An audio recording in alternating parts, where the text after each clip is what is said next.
And as more data centers move into Arizona, you've been hearing that week after week, it seems, that they're choosing our state.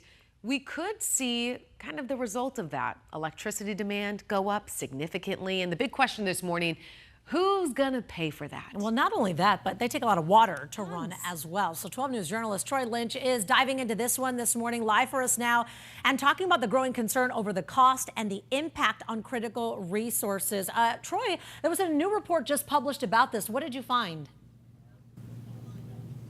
Yeah, there's so much that comes with this report, but basically it's saying Arizona as a state, it has a lack of water. However, it's the perfect place for people to want to put up more data centers. We already have 118 here in the state, and there are dozens of these data center projects still pending. And what these places do is that they're essentially powering computing here in the state, or they have the physical equipment to power the online resources that we use every second of every day. So the big question is, who is eventually going to have to pay for more power? So let's break this down. According to this July report by Western Resource Advocates, 7 of the 8 largest utilities in the interior West, including Arizona, have shown electricity demands from data centers go up 1% each year from 2010 to 2023.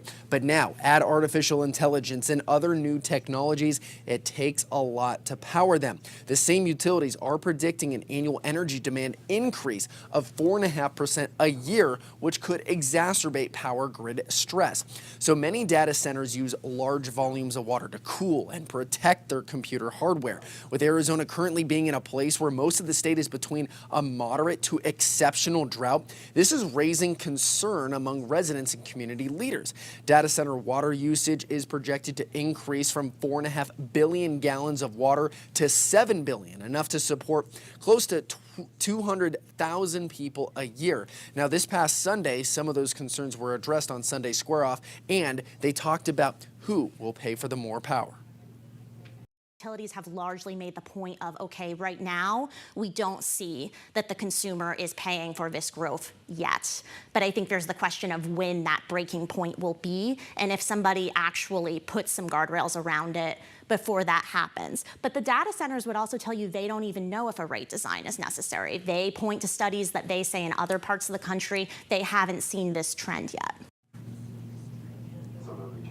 So in Tucson last week, there were hundreds of people protesting Project Blue. That's a proposal to add a new data center for Amazon Web Services, which would be the biggest data center in the state. However, some are for the project, including construction workers who say it will add jobs. However, the city of Phoenix is trying to look ahead when it comes to its future water needs. Last year, city leaders approved the reconstruction project of the Cave Creek Water Reclamation Plant, and that is supposed to lay the groundwork to help recycle wastewater in the future. We're live here in the newsroom. Troy Lynch, 12 News Today in AZ.